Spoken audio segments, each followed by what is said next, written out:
No one showed up to my graduation. A few days later, my mom texted, "I need $1,800 for your sister's sweet 16.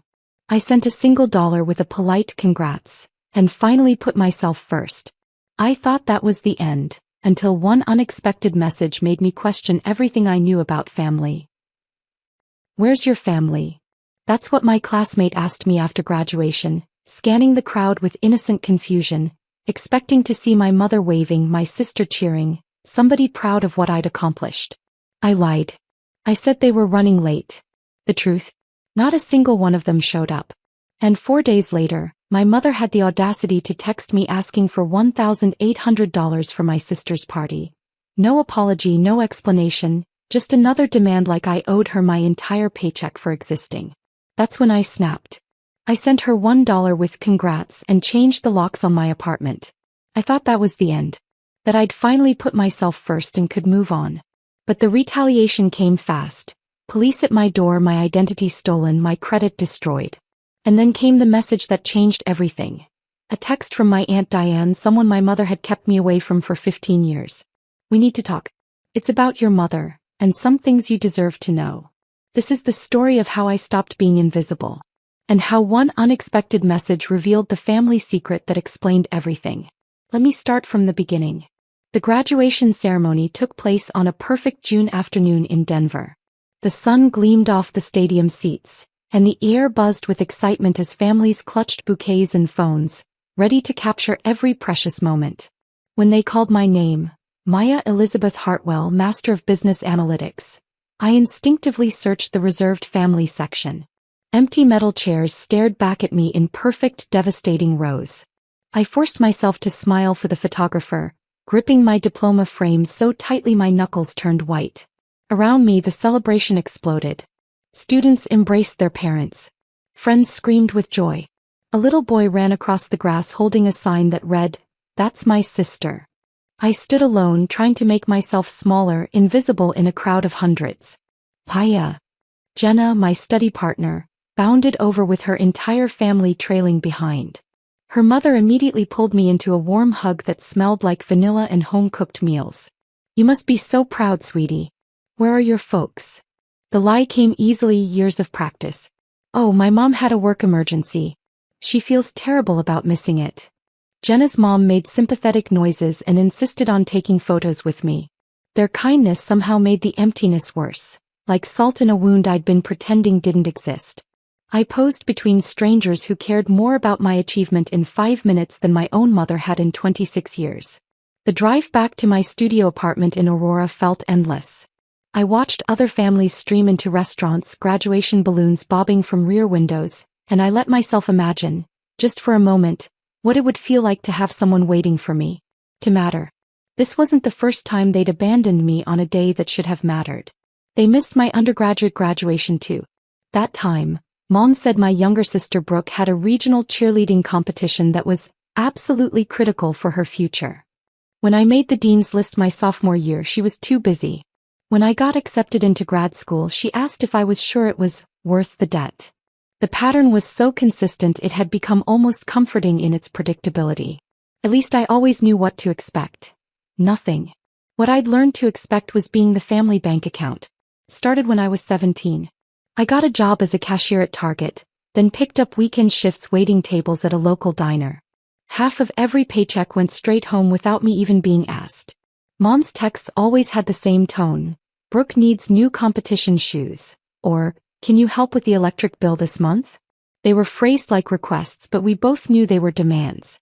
I told myself it was temporary. That once I finished school, once I had my degree and a real career, things would change. They'd finally see me as more than a convenient source of funding. They'd see me as their daughter, their sister, someone worthy of love that didn't come with a price tag attached. I was wrong. 4 days after my graduation, while my cap and gown still hung on the back of my bedroom door, my phone lit up with a text from my mother. The message was short, transactional, devastating in its casual cruelty.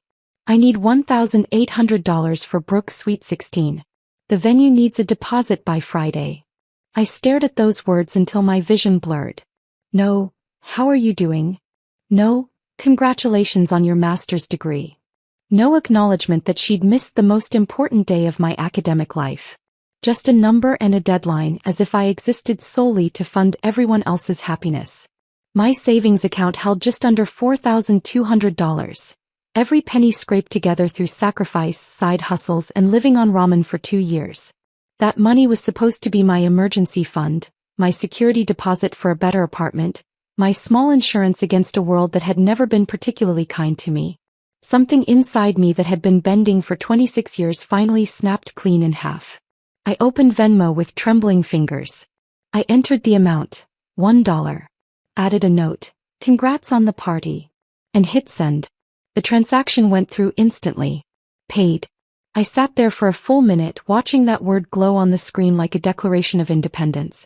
Then I stood up, walked to my kitchen junk drawer, and pulled out the spare apartment key my mother had insisted I give her for emergencies. I dropped the key in the trash. The next morning I called a locksmith. He arrived within an hour, a weathered man in his 60s who hummed old country songs while he worked. When the new deadbolt clicked into place with a satisfying finality, he handed me 2 shiny keys. "Fresh start?" he asked. "Something like that," I murmured. That night my apartment felt different. The silence wasn't lonely anymore. It was peaceful. For the first time in my adult life, no one could walk through my door uninvited. I thought that was the end of it. That I'd finally set a boundary and could begin building a life that belonged to me. The retaliation came 2 days later. Someone pounded on my door, an aggressive, insistent hammering that made my pulse spike. Through the peephole, 2 Denver police officers stood in my narrow hallway. I opened the door with a racing heart. "Can I help you?" The taller officer held up his badge. "Maya Hartwell? I'm Officer Dawson. This is Officer Kim. We received a wellness check request from your mother, Patricia Hartwell. She claims you've been unresponsive and she's worried you might be in crisis." The words hit me like a slap. "She said what?" My voice came out sharp with disbelief. Officer Kim stepped forward. "May we come in? We just need to verify that you're safe." What choice did I have? I let them into my studio apartment. Officer Dawson glanced around at my spotless counters, laptop open to job applications, dishes neatly drying by the sink, my framed diploma on the wall. "Have you been experiencing any mental health crises recently?" he asked. "No," I said, fighting to keep my voice steady. "I just finished my master's degree. I'm job hunting. I'm completely fine." "Any recent conflicts with family members?" I explained everything. The missed graduation, the years of financial demands, the $1,800 text message, my decision to send $1 instead, changing my locks. Officer Dawson's expression shifted as I spoke. "So you set a boundary," he said slowly. "And your mother didn't respond well." "She responded by weaponizing the police against me," I said bitterly. Officer Kim sighed and handed me a card. "We see this more often than you'd think. People use wellness checks as punishment when they lose control. We'll file this as unfounded. If she tries again, reference this case number." After they left, I sat on my couch, not with fear but with fury. My own mother had tried to make me look unstable because I'd said no for the first time in my life. If she was willing to go that far, what else had she already done? The answer came the next morning. I woke up with an anxious knot in my stomach and pulled up my credit report, something I'd been meaning to check for months. What I saw made the room spin. 2 new credit inquiries stared back at me. Chase Bank and American Express. Neither of which I'd applied for. I clicked through to the detailed view. 2 credit card accounts had been opened in my name. Both listed my information, but the address on file was my mother's house in Thornton, where I hadn't lived in 8 years. The current balances made my vision blur. $3,400 on the Chase card, $2,100 on the American Express. I scrolled through the recent transactions. Rocky Mountain Event Hall, $1,800. Sweet Celebrations Catering, $2,200. Glamour Party Rentals, $950. DJ Diamond Dave Productions, $650. My mother's text message blazed through my mind. "I need $1,800 for Brooke's Sweet 16. She hadn't needed it. She'd already spent it, using credit cards fraudulently opened in my name. I called Chase Bank immediately. "This is Maya Hartwell. I need to report identity theft." The representative verified my information then paused. Ms. Hartwell, this account shows a co-applicant listed as Patricia N. Hartwell. She identified herself as your mother and stated you verbally authorized this account. I absolutely did not, I said. This is fraud. We'll initiate an investigation immediately. The account will be frozen pending the outcome. I made the same call to American Express.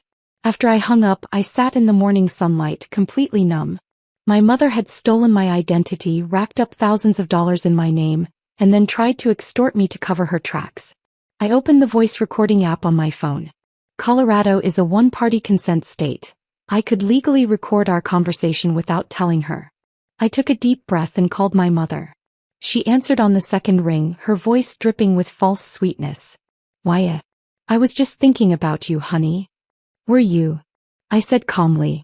Were you thinking about me when you opened 2 credit cards in my name without my permission? The silence was absolute. What are you talking about? She finally stammered. Chase Bank and American Express, I said evenly. Both opened at your address. Both used to charge thousands of dollars for Brooke's Sweet 16. The same party you demanded $1,800 for, after you'd already spent over $5,000 using my stolen identity. Aya, you don't understand. No, you don't understand, I cut her off. I've already reported the fraud to both banks. There are active investigations. You used my name and social security number without consent. That's identity theft. That's a federal crime. I was trying to help you build credit, she said desperately. By destroying my credit score? And then when I wouldn't give you more money, you called the police and tried to have me committed. I was worried about you, she shrieked. You changed your locks. You sent me $1 like I'm some kind of joke. You've treated me like a joke my entire life, I said quietly. The only difference is I'm finally done laughing. I ended the call and saved the recording. Evidence, June 3, 2025. The fraud investigations moved quickly. Within a week, both credit card companies confirmed the unauthorized accounts and began removing the charges from my credit report. My mother was held fully responsible for the debt, over $5,500, plus interest and fees. Word travels fast in small communities.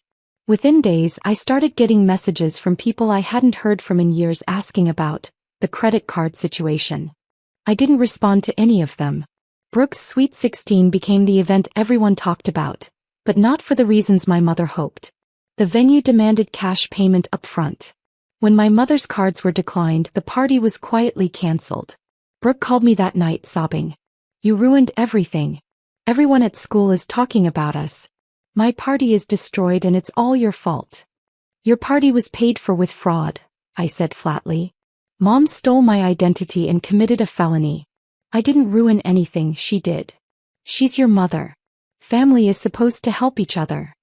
Family doesn't steal from each other, Brooke, I said softly. And family doesn't weaponize the police because you said no. She hung up on me. I blocked her number. For 2 weeks, blessed silence. I filled out paperwork, met with a credit counselor, started applying for jobs in other cities. I was ready to leave Colorado entirely, to build a life where nobody knew my history. Then on a Thursday afternoon my phone lit up with a message from an unknown number. Maya, this is your Aunt Diane. We need to talk. It's about your mother, and some things you deserve to know. Can we meet? I stared at the screen, my heart pounding. Aunt Diane. My mother's older sister. I hadn't seen her since I was 11 years old, right before some massive family blow-up that was never explained. One day Aunt Diane was at every gathering, and the next she was erased like she'd never existed. Whenever I asked about her, my mother's face would go tight. Diane is toxic, she'd say. She's jealous and manipulative. We don't talk about her. But what if my mother had been lying about Diane the same way she'd lied about everything else? I typed back, when and where? Her response came immediately, Saturday 2 p.m. Stella's Coffee on Colfax. Come alone. This is important. Saturday arrived with clear skies. I drove to Stella's Coffee 30 minutes early and sat in my car watching the door, second-guessing everything. At exactly 1:58 p.m., a woman walked up to the entrance. I recognized her immediately. Aunt Diane looked older, her dark hair now streaked with silver, but she had the same sharp eyes I remembered from childhood. She was carrying a large manila envelope. I got out of my car and walked toward her. When she saw me, her expression crumbled into something between relief and heartbreak. "Maya," she breathed. "Oh honey, you look so much like your grandmother." We went inside and found a corner table. Diane ordered us both coffee, then set down the envelope between us. "I don't even know where to start," she said quietly. "Start with why you disappeared," I said. "Start with why my mother made you sound like a villain." Diane laughed without humor. "Because I tried to tell you the truth. And your mother couldn't let that happen." She opened the envelope and pulled out documents. Bank statements, legal papers, and photographs. Old pictures of my mother, young and smiling, holding a baby that wasn't me. "Maya," Diane said gently, "there's something about your family that you've never been told." She slid a document across the table. It was a savings account statement from 1999. In my grandmother's name. With a beneficiary listed, Maya Elizabeth Hartwell. The balance made my breath catch. $127,000. "Your grandmother set this up when you were born," Diane explained. "She knew your mother struggled with money, so she created a trust fund for your education. It was supposed to go to you when you turned 18. My hands went numb. "I never received anything like this." "I know," Diane said, tears forming in her eyes. "Because your mother emptied it. She forged the necessary documents, claimed she needed it for your education, and spent every penny before you were old enough to know it existed." The coffee shop seemed to tilt around me. What did she spend it on? Diane pulled out more papers. Receipts, bank transfers, credit card statements. A new car. Home renovations. Brooke's private school tuition. Dance competitions. Vacations. Everything except what it was intended for. "That's why I went into debt for college," I whispered. "That's why I worked 2 jobs. That's why I took out loans while Brooke got everything handed to her." "Your grandmother's money paid for Brooke's childhood," Diane said bitterly, "while you sacrificed yours to survive. Why didn't you tell me sooner?" I asked, anger rising in my chest. "I tried," Diane said, her voice breaking. "When you were 11, I confronted your mother. I told her I was going to tell you everything. She threatened to get a restraining order, claimed I was unstable and trying to turn you against her. She cut me off completely and told you I was toxic and dangerous." Everything clicked into place. The years of being treated like an obligation instead of a daughter. The constant demands for money. The way Brooke was elevated while I was dismissed. My mother hadn't just been neglectful, she'd been covering up theft. "There's more," Diane said quietly. She pulled out another document. "Your grandmother also left you her house in Lakewood. A 3-bedroom home fully paid off. Your mother sold it 6 months after Grandma died and kept the proceeds. Another $340,000. I couldn't breathe. Nearly $500,000 that should have been mine. Stolen, spent, erased from existence. I've been documenting everything for years," Diane continued, "waiting for the right time to reach out. When I heard about the credit card fraud, I knew you were finally ready to hear the truth." She pushed the entire envelope toward me. "This is all yours. Every receipt, every bank statement, every piece of evidence. If you want to pursue legal action, you have everything you need." I sat there, staring at the pile of documents that represented my stolen inheritance, my stolen childhood, my stolen life. Why did she hate me so much? I whispered. "She doesn't hate you," Diane said softly. "She resents you. Your grandmother loved you more than she loved your mother. Left you more than she left her own daughter. Your mother has spent your entire life punishing you for being loved by someone she could never please." The truth settled over me like a heavy blanket, suffocating and clarifying all at once. My mother hadn't just been neglectful or selfish. She'd been systematically destroying any chance I had at financial stability because in her twisted mind, I didn't deserve what her own mother had tried to give me. "What do I do now?" I asked. Diane reached across the table and squeezed my hand. "You decide. You can pursue criminal charges for the fraud and the trust fund theft. You can walk away and never speak to her again.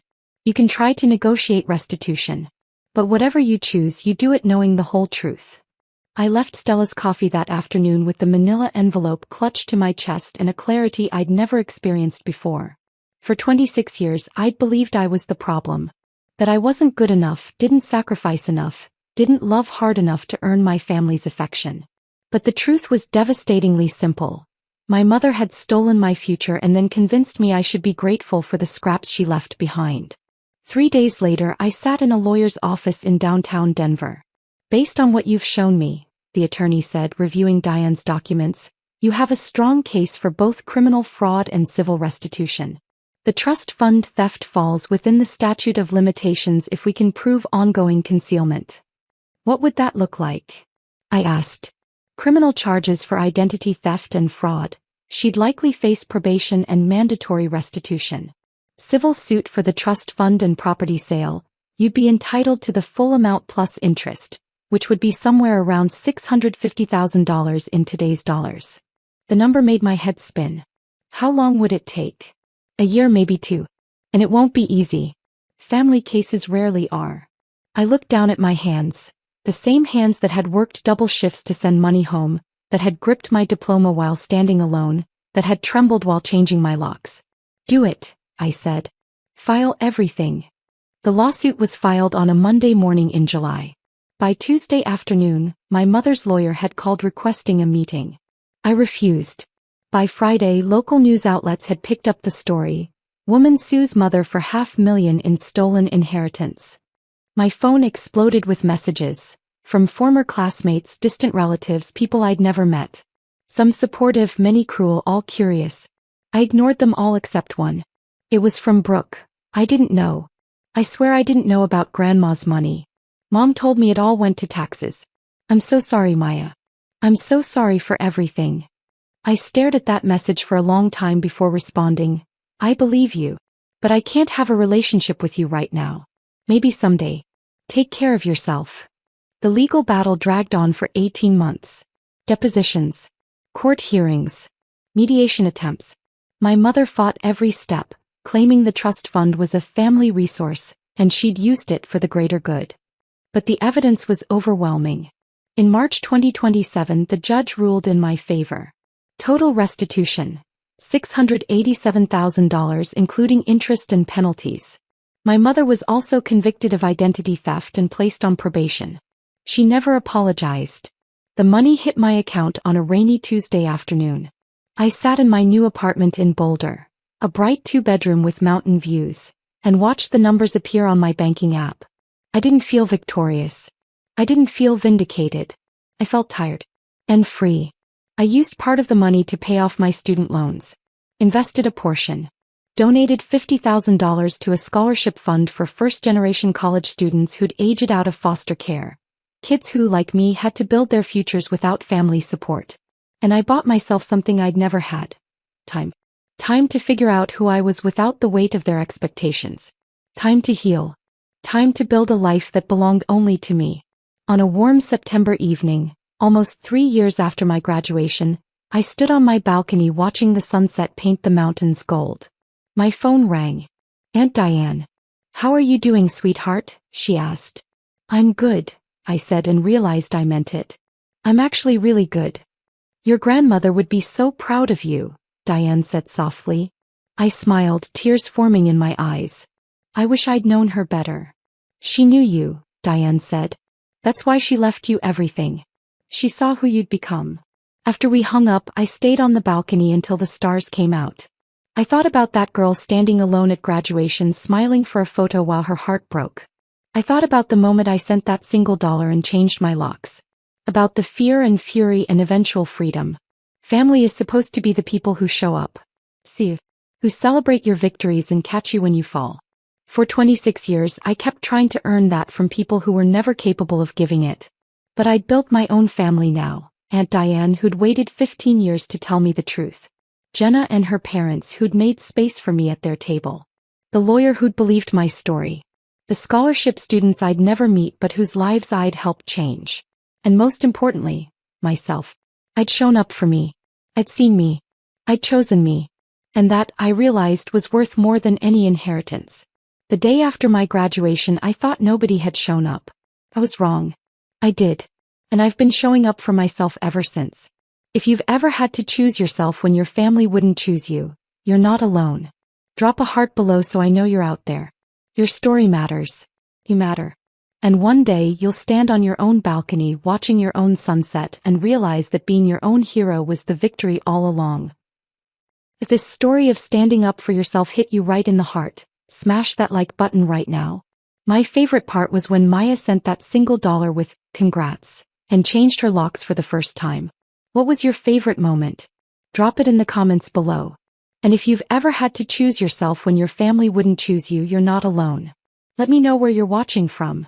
Don't miss more powerful stories of boundaries and justice. Subscribe and hit that notification bell so you never miss an upload.